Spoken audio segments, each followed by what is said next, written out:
할렐루야. 늘 주일마다 뵙고 예배를 드리지만 명절 지나고 뵈니까 더 좋은 것 같습니다. 주님의 은혜가 가득 넘치기를 축복합니다. 할렐루야. 저희들은 지금 전도 축제를 계획하고 진행하고 있습니다. 태신자들을 기도하며 정해 주시기를 바라고, 또 그들을 위해 포기하지 말고 기도하시고, 또 기회가 되면 그들을 만나서 차도 마시고 식사하시면서 예수님 자랑하시고 교회 자랑하시고 목사님 자랑하셔서 그들을 하나님께로 인도해 주시면 고맙겠습니다. 내년 8월까지 15명 전도하셔서 성지순례 가는 분들이 많아지기를 축복합니다. 정말로 축복합니다. 그래서 여러분들도 큰 기쁨을 얻고 교회도 큰 기쁨이 나타나기를 소망합니다. 저는 내일부터 안식년을 한 달 반 정도 보내겠습니다. 우리 교회가 참으로 좋은 교회입니다. 안식년을 갈 수 있다는 건 교회가 안정됐다고 하는 것이고, 또 장로님들이 목사님의 목회를 잘 돕고 있다고 하는 것이고, 또 성도들의 은혜 가운데서 같은 마음, 같은 뜻, 같은 생각으로 하나님을 섬기고 있다고 하는 것입니다. 우리 특별히 장로님들에게 감사를 드리고, 또 안식년을 간다고도 교회에서 많은 여비를 또 마련해 주셔서 감사드리고, 또 성도님들도 이게 감사로 안식년을 잘 다녀오라고 인사해 주셔서 너무 고맙습니다. 제가 다녀오면 전도 축제가 잘 진행돼서 제가 모르던 얼굴들이 많았으면 좋겠습니다. 여러분들이 꼭 그렇게 될 수 있도록 기도하시고 한 마음으로 주님을 섬겨주시면 고맙겠습니다.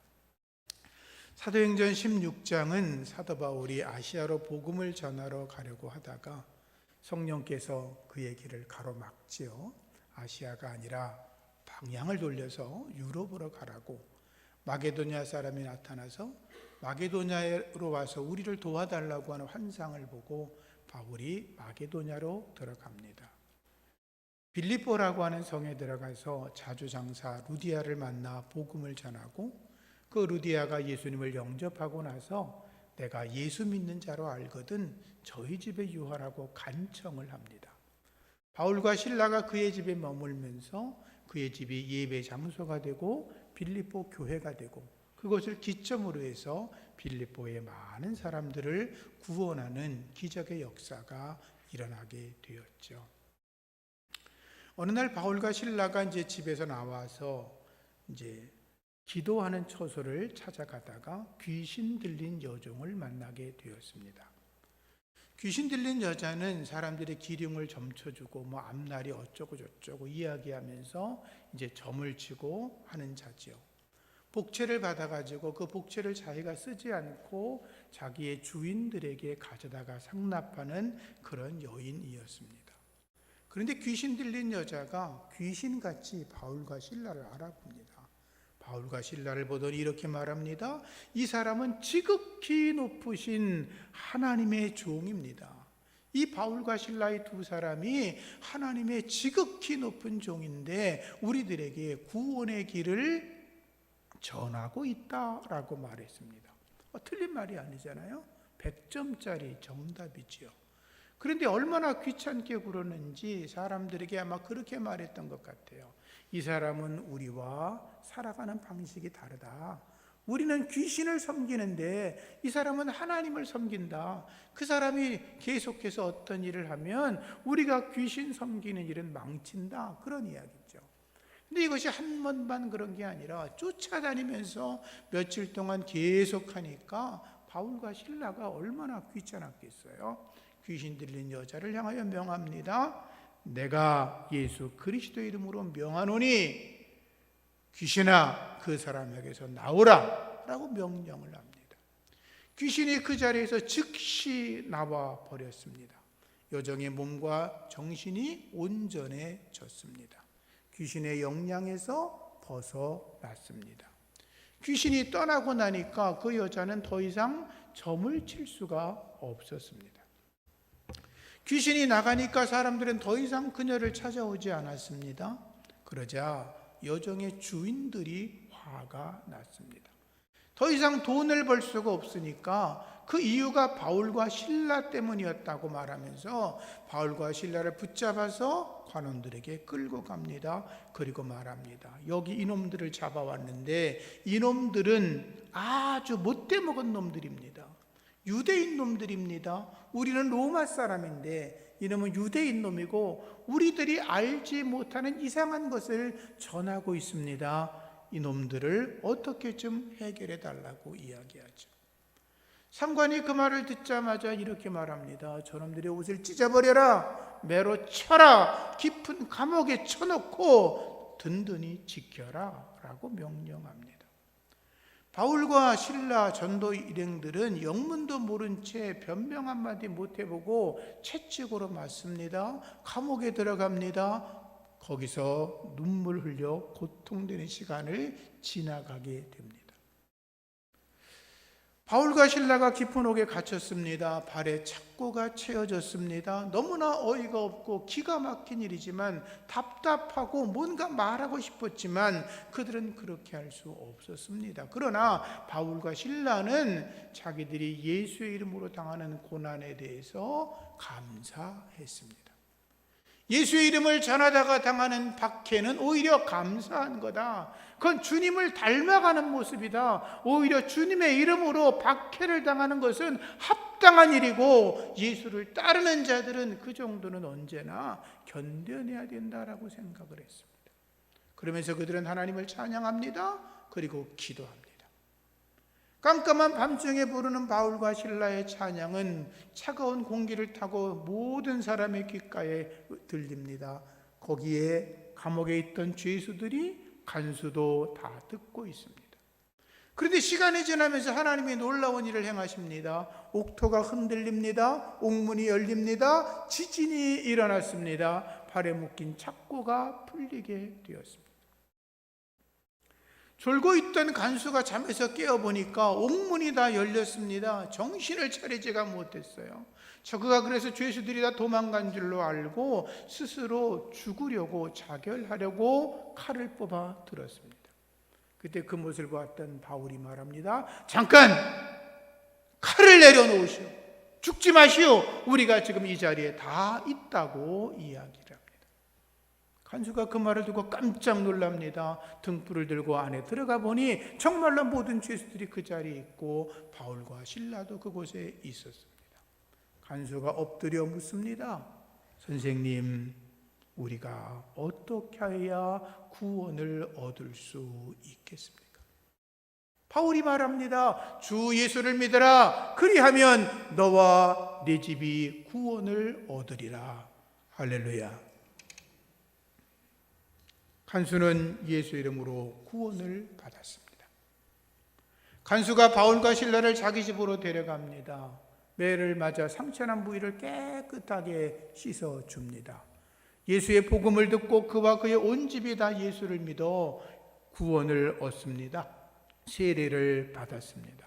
바울과 실라를 위해 음식을 대접합니다. 그런데 성경은 이렇게 기록합니다. 저와 온 집이 하나님을 믿었으므로 크게 기뻐하였다. 그와 그의 온 집이 예수를 믿음으로 큰 기쁨이 있었다. 여러분, 예수 믿으면 기쁨이 넘치는 거예요. 예수 믿으면 천국 가정이 되는 거예요. 우리가 예수를 전하는 것은 피할 일이 아니에요. 담대해야 되는 거예요. 우리가 예수를 전하고 믿지 않는 자가 예수를 믿으면 지옥 같은 인생에서 벗어나서 천국 같은 가정을 이루는 거예요. 그러니 복음을 전하는 것은 너무나 자랑스러운 거예요. 내가 예수 믿는다고 말하는 게 부끄러운 게 아니라 그건 자랑스러운 거예요. 지옥에 빠져 있는 자들을 건져내서 하나님의 나라 천국으로 가게 하고 그들이 이 땅에서 큰 기쁨을 얻어 천국 같은 삶을 살게 하니 그보다 더 좋은 일이 어디 있어요? 여러분, 예수 안에서 천국 같은 인생을 누리시기를 축복합니다. 이른 아침이 되었습니다. 상관들이 바울과 실라를 풀어주라 그럽니다. 어저께는 영문도 모르고 많은 사람들이 갑자기 바울과 실라 이상한 유대에 있는 놈들을 잡아가지고 고소하니까 그 무마시키려고 채찍으로 때려라, 감옥에 가두라 라고 말했는데, 하룻밤 지나고 나서 이제 그들을 풀어주면 바울과 실라는 재수없게 얻어 터진 거고 무리들도 그 정도 하면 됐을 거라고 생각을 했던 거죠. 근데 바울이 말합니다. 무슨 소리? 나보고 나가라고? 못 나가. 나는 로마 사람이야. 로마 사람을 아무런 죄도 정하지 않고 채찍질을 하고 감옥에 가뒀으니 이건 로마법에 옳지 않은 거다. 내가 황제에게 항소하겠다라고 말합니다. 만약에 그 상관이 내게 와서 사과하고 잘못했다고 말하지 않으면 가만두지 않겠다고 말합니다. 그러자 그가 찾아와서 제발 잘못했다고 사과한 뒤에 제발 이곳에서 떠나 다른 곳에 가라고 부탁을 하니 바울과 실라가 루디아 집에 머물고 있다가 데살로니가로 가서 복음을 전합니다. 오늘 말씀을 읽다 보면 사람들은 무엇인가 붙잡혀 살아간다는 것을 알 수 있습니다. 여기 여종은 귀신에 붙들려 살았습니다.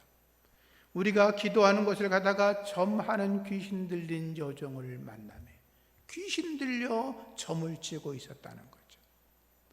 귀신의 힘으로 사람들의 기륭을 점치고 귀신의 힘을 빌려 구슬하고 귀신의 힘을 빌려 그 사람의 앞날을 점치며 살아가는데 정작 자기의 마지막은 지옥에 떨어진다는 걸 모르고 살아가고 있는 것입니다. 얼마나 불쌍한 인생들입니까? 제가 무당들을 전도한 적이 있습니다. 무당을 찾아가 전도하니까 무당이 목사님 저한테 예수 믿으라는 말 하지 마세요.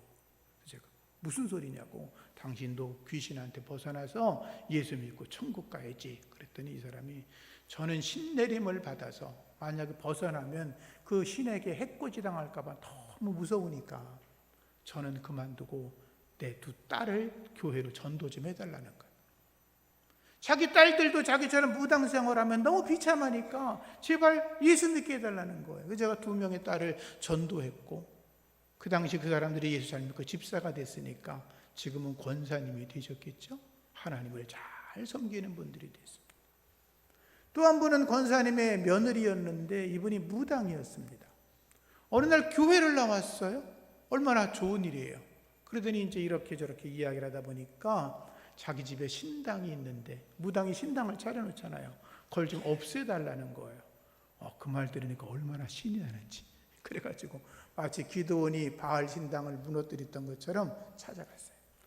백마강 다리 옆에 강가에 그 신당을 차려놨는데 신당 안에 들어가 보니까 TV에서 보던 모습이 그대로 있더라고요.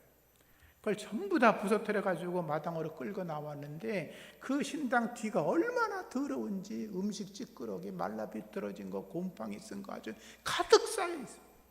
전부 다 끌고 나와서 백마강변에 불을 질러버렸죠.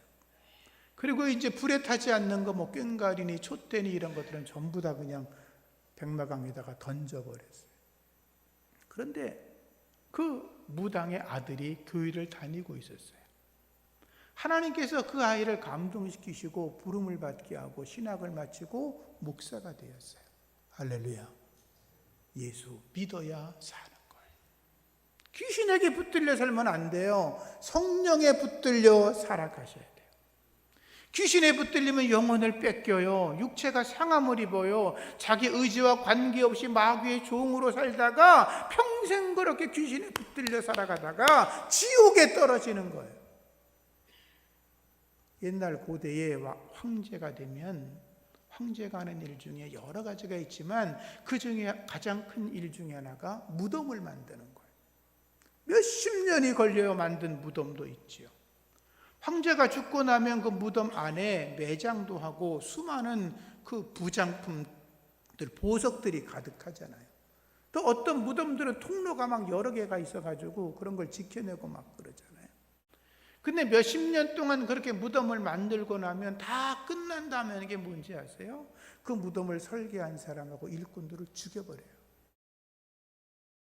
평생 동안 자기를 위해 헌신하고 희생을 했는데 그 대가는 죽음이에요, 죽음.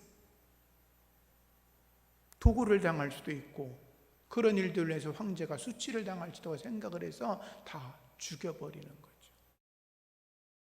귀신에게 붙들리면 지옥에 떨어지는 거예요. 여러분, 예수님에게 붙들려 있는 거 감사로 생각하시고 늘 성령 충만으로 살아가시기를 축복합니다. 오늘 말씀을 보면 여정의 주인들은 돈에 붙들려 있었어요. 덕스러운 주인들은 종들을 따뜻하게 대해주고 인격적으로 대하죠. 그러나 악덕 기업주들, 악덕 주인들은 노예들을, 종들을 그저 짐승처럼 여겨요.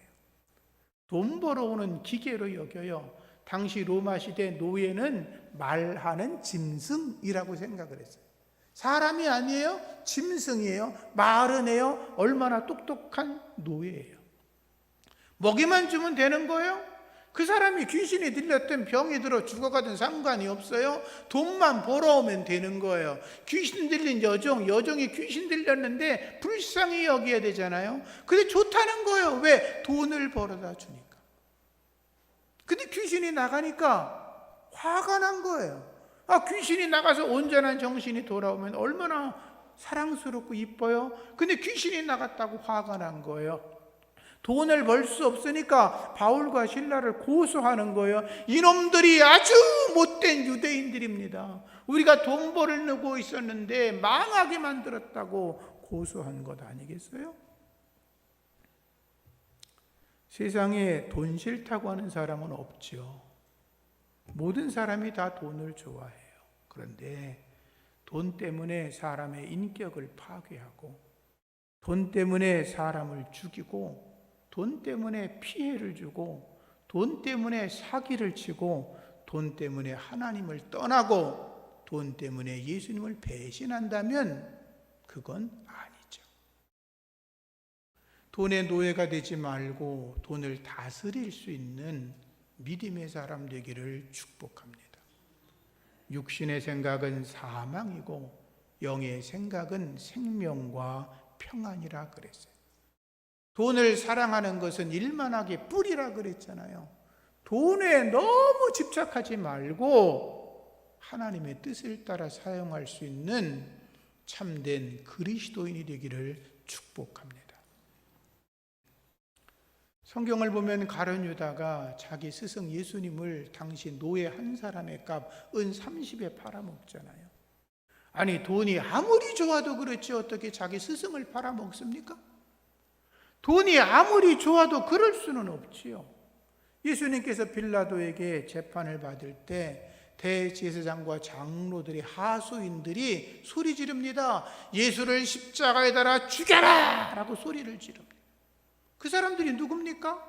대제사장과 장로들이, 하수인들, 월급 받고 살아가는 사람들. 그 소리를 지르지 않으면 자기 직업에 쫓겨날까 봐 소리를 지른 겁니다. 돈 때문에. 어떤 이들 중에는 돈을 받고 그렇게 소리를 지르고 악을 행하는 불량자들도 있었습니다.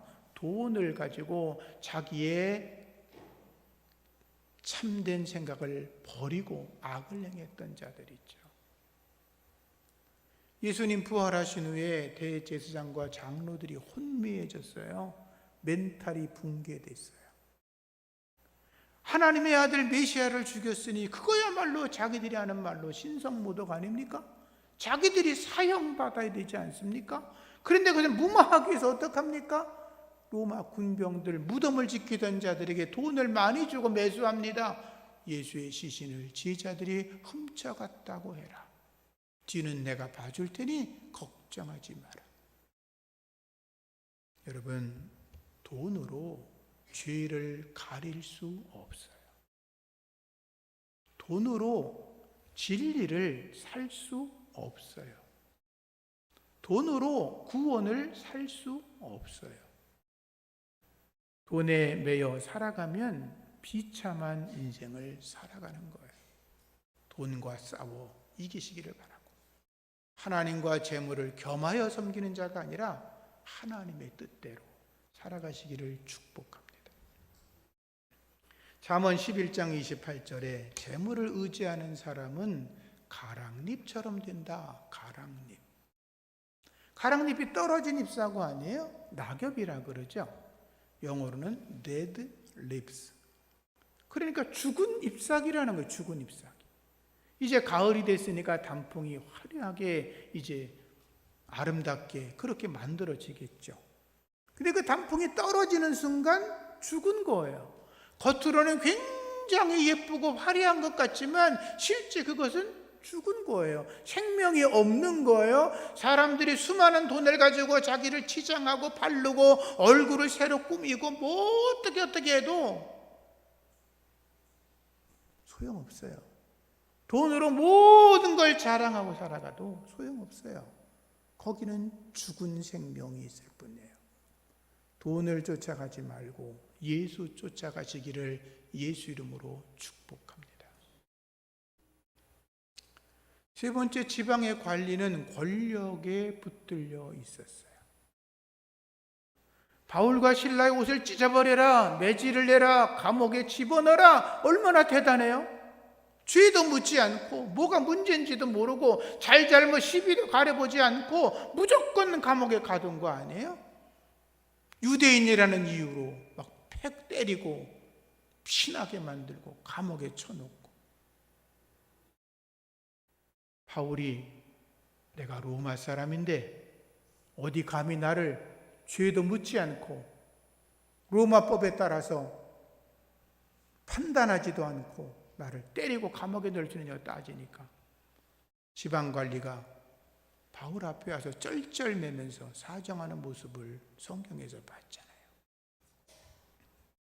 당시 로마 시민권자들은 투표권이 있었어요. 그때는 아무나 투표할 수 없었거든요. 로마 정부로부터 보호받을 수 있었어요. 수입의 10%를 내는 속주세 내지 않았어요. 재판 없이는 구금되거나 투옥될 수 없었어요. 죄수의 고백을 강요하기 위해서 채찍으로 때리거나 고문할 수 없었어요.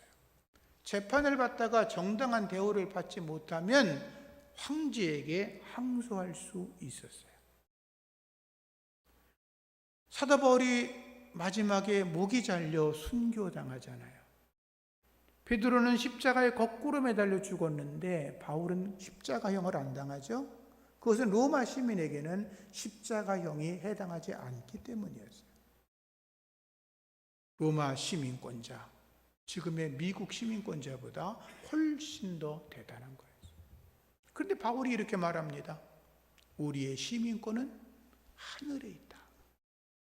내가 로마 시민권자라고 자랑한 게 아니라 우리의 시민권은 하늘에 있다라고 말하면서 세상의 어떤 권리나 세상의 자랑거리가 아니라 오직 예수 그리스도 안에서 성령의 능력으로 살아가고 성령에 붙들려 살아가는 것이 승리하는 것이라고 말하고 있는 것입니다. 권력자들은 굉장히 오만하지요. 대제사장 가야바가 예수님을 신문하다가 말하죠. 내가 살아계신 하나님의 이름으로 너에게 맹세하게 하겠다. 내가 하나님의 아들 그리스도냐? 예수님께서 네가 말했다. 대제사장이 그때 이렇게 말합니다. 여러분 보십시오. 저놈이 하나님의 아들 그리스도라고 말합니다. 신성모독죄에 해당합니다. 저놈을 어떻게 하면 좋겠습니까? 거기 모인 자들이 말합니다. 사형이라고 말합니다. 그 조그만 권력의 힘을 가지고 자기들에게 좀 부담이 됐다고 예수를 죽이라고 말합니다. 예수님이 빌라도에게 끌려갑니다. 재판을 당할 때 빌라도가 뭐라 그럽니까? 네가 예수냐? 네가 유대인 왕이냐? 너 내 말 똑똑히 들어. 나는 너를 죽일 수도 있고 살릴 수도 있어. 너를 내가 죄 없다고 풀어줄 수도 있고 십자가에 달아 죽일 수도 있어 라고 말합니다. 그 알량한 권력, 조그만 걸 가지고 예수를 십자가에 달아 죽이지 않습니까? 얼마나 오만합니까? 얼마나 교만합니까? 그 조그만 권력의 힘을 가지고 세상의 모든 걸 다 가진 것처럼 행세하다가 예수님을 십자가에 달아 죽이고 자기들이 멸망당하는 어리석은 자들의 모습이지요.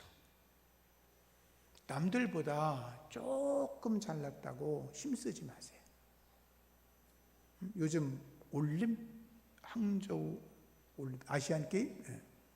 거기 운동 잘하는 선수들 보세요. 힘이 빡 들어가 있어요. 힘이 빠져 있어요. 힘 뺀 사람들이 다 이기는 거. 힘을 빡 쓰면요 아무것도 안 돼. 신앙생활도요 힘을 빼셔야 돼. 조금 있으면 김장철이 돌아오죠. 그 쌩쌩한 배추에다가 뭘 뿌려요? 소금을 막 뿌리면 하루 지나면 어떻게 돼? 헬렐레해져, 그죠? 그래야 맛깔난 김치가 되는 거예요. 내 힘을 빼야 성령이 내 안에 들어오셔야 내 힘이 빠지고 성령의 능력으로 맛깔나는 성도가 되는 줄로 믿습니다. 마지막으로 바울은 성령에 붙들렸습니다. 바울이 살았던 때는 예수 믿는다는 것은 유대인들에게 걸림이 되는 것이었고 헬라 사람들에게는 어리석은 것이었습니다. 유대인들은 율법을 지켜야 구원받는다고 이야기를 했으니까 예수 믿으면 구원받는다는 거 그건 말도 안 되는 것이었고 유대교를 정면으로 대적하는 것이어서 예수를 전하는 자들을 돌로 치고 때리고 감옥에 가두고 했던 것입니다. 헬라 사람들은 십자가에 달려 죽는 자는 죄인 중에 괴수인데 죄인 중에 괴수인 그 예수라는 놈을 믿는데 구원받는다? 그건 말도 안 된다는 것이었습니다. 복음을 전한다는 건 유대인들에겐 표적이 되었습니다. 어디를 가든지 돌이 날라왔고 어디를 가든지 욕설과 비난과 조롱이 찾아왔지만 바울은 복음을 부끄러워하지 않았고 오히려 예수를 자랑하고 전했습니다. 왜? 성령에 붙들렸기 때문에, 사명의 사람이었기 때문에. 바울이 성령에 붙들려서 귀신을 쫓아냅니다. 걷지 못하는 사람을 걷게 합니다. 눈먼 소경을 보게 합니다. 불치병을 치료합니다. 심지어 죽은 자도 살려냅니다. 바울이 한 게 아니라 바울과 함께 하신 성령이 하신 것입니다. 우리가 전도하면 그런 일이 반드시 일어날 겁니다. 귀신 들린 자를 만나면 명하십시오. 귀신이 나갈 겁니다. 여러분들이 전도 현장에서 질병으로 고통당하는 사람이 있으면 믿음으로 기도하십시오. 하나님이 그를 구원하실 것입니다. 바울은 나는 복음의 빚진 자라고 말합니다. 형제들아, 우리가 복음의 빚진 자다. 빚졌다는 게 뭐예요? 갚을 의무가 있다는 거잖아요. 저도 복음의 빚진 자고 여러분도 복음의 빚진 자이잖아요. 복음의 빚진 자들은 빚을 갚아야 되는데 그 빚을 갚는 행위가 뭐예요? 복음을 전하는 거예요. 전도하는 거예요. 바울은 거룩한 부담감을 가지고 전도했고, 바울은 전도하면서 하나님이 장차 내게 부름의 상급을 주실 거라고 믿었고, 때를 얻든지 못 얻든지 표대를 향하여 끝까지 부지런히 복음을 전한 하나님의 사람이었습니다. 가끔 이 전쟁 영화를 보면 거기에 뭐 특공대 이런 사람들이 나오죠. 근데 특공대 그 사람들의 얼굴을 보면 얼굴이 그냥 거무특틱하고 특히 눈이 패짝패짝 막 거리죠. 그죠? 그들의 말투에는 자신감이 넘쳐요. 그리고 행동하는 게 아주 민첩해요. 목숨을 걸고 임무를 완수해요. 그들은 내가 죽어도 내게 맡겨진 임무는 감당한다는 게 그들의 목적이에요. 그죠? 국가가 자기들을 불러주고 특공대원이 되었다는 것에 대해서 오히려 자랑스럽게 생각을 해요. 믿는 사람이 그래야 돼요. 바울도 그랬어요. 복음을 전하다가 자기 몸에 날마다 찌르는 가시 아픔이 있었지만 견뎌냈어요. 죽을 만큼 힘든 일이 많이 찾아왔지만 이겨냈어요. 감옥에 갇히고 수없이 매를 맞고 40여 하나 감한 매를 5번이나 맞고 파선을 당하여 죽을 고비를 당하고 잠도 제대로 못 자고 굶주리고 춥고 헐벗었지만 이겨냈어요. 왜? 사명의 사람이었기 때문에, 성령에 붙들렸기 때문에. 우리도 하나님께 부름받은 자들이에요.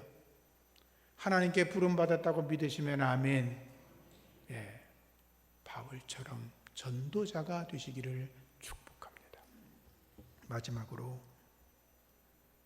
바울은 인생의 꽃길을 포기했어요. 자랑거리가 많은 사람이었어요. 젊은 나이에 가말리엘 문화생으로 최고의 학부로 공부했던 사람이었어요. 젊은 나이에 사내들인 의원이었다고 하는 분도 있고, 사내들의 의원 되는 게 이미 다 갖추어졌다고 하는 분도 있는데 그 명예와 자랑거리를 포기했어요. 모든 사람에게 존경을 받고 박수를 받고 인정받는 종교 지도자가 될 수 있었는데, 세상 말로 출세하고 잘 먹고 잘 살고 더 멋지게 살 수 있었는데 다 배설물로 여겼어요. 왜? 거기는 생명이 없었기 때문에. 오직 예수에게 생명이 있습니다. 그래서 바울은 예수를 믿고 모든 걸 다 버리고 생명이신 예수님만 자랑했던 거예요. 그 일을 여러분들이 감당해 주시기를 주의 이름으로 부탁합니다. 우리 혈관에 예수의 피가 흘러야 돼요. 이 땅에 예수의 피가 흘러 넘쳐야 돼요. 온 세상의 모든 죄를 사하시는 예수 그리스도의 보혈의 은혜가 충만해야 돼요. 그러기 위해서 여러분들이 복음을 전하셔야 돼요. 성령 충만하셔서, 성령에 붙들리셔서 많은 영혼을 구원하는 데 애쓰는 여러분 되시기를 주의 이름으로 축복합니다. 하나님 감사합니다. 우리의 심령 속에 성령의 충만함이 있게 하시고 우리의 혈관에 예수의 피가 흐르게 하여 주시고 우리의 삶 속에 예수를 전하는 것이 우리의 습관이 되게 하여 주시옵소서. 예수님의 이름으로 기도합니다.